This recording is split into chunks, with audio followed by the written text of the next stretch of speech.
Assalamualaikum warahmatullahi wabarakatuh. Perkenalkan, saya Sri Mulia Insani dengan NIM 210428086 dari Departemen Ilmu Administrasi Negara Fakultas Ilmu Sosial Universitas Negeri Padang.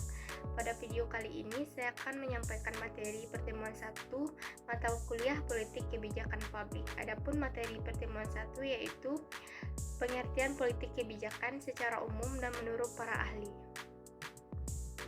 Politik kebijakan adalah proses dan keputusan yang diambil oleh seorang pelaku atau kelompok politik dalam usaha memilih tujuan dan cara untuk mencapai tujuan. Politik kebijakan secara umum mengacu pada proses pembuatan, implementasi, dan evaluasi kebijakan publik oleh pemerintah atau lembaga yang berwenang. Ini melibatkan serangkaian langkah dan prosedur yang kompleks, termasuk identifikasi isu-isu yang perlu diatasi, pengumpulan data dan informasi, analisis kebutuhan dan dampak kebijakan, serta proses pengambilan keputusan dan pelaksanaan kebijakan itu sendiri. Politik kebijakan juga terkait erat dengan teori-teori kebijakan, seperti kebijakan rasional, teori kebijakan inkremental, dan teori kebijakan jaring laba-laba. Politik kebijakan menurut para ahli. Menurut para ahli, politik kebijakan dapat dijelaskan dari berbagai sudut pandang yang melibatkan proses, struktur dinamika, dan tujuan dari pembuatan kebijakan publik. Menurut Thomas R. Dye, dalam perspektifnya, politik kebijakan adalah persaingan antar kelompok-kelompok kepentingan yang berbeda untuk mengendalikan atau mempengaruhi kebijakan publik.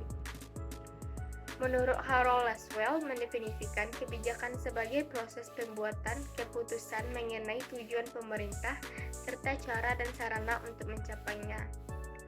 Menurut David Easton, kebijakan sebagai aliran resmi dari konflik, negosiasi, diskusi, dan kompromi yang terjadi dalam proses pembuatan kebijakan publik. Theodore Jelowy menggambarkan politik kebijakan sebagai struktur penyebaran kekuasaan di antara berbagai aktor politik yang berkompetisi untuk mengontrol keputusan publik. Adapun menurut William Dunn, memandang politik kebijakan sebagai proses pembentukan dan implementasi kebijakan publik yang mencakup interaksi antara pemegang kebijakan, kelompok kepentingan, dan masyarakat umum.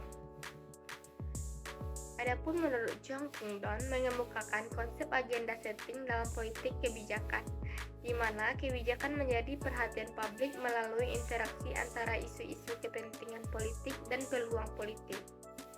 Setiap definisi ini menyoroti aspek tertentu dari politik kebijakan, mulai dari dinamika persaingan kepentingan hingga proses pembentukan kebijakan dan pelaksanaannya. Pemahaman yang holistik tentang politik kebijakan melibatkan pengetahuan tentang berbagai teori, konsep, dan pendekatan yang digunakan untuk menganalisis dan memahami proses politik ini. Sekian materi pertemuan 1 dari yang saya sampaikan. Saya ucapkan terima kasih. Wassalamualaikum warahmatullahi wabarakatuh.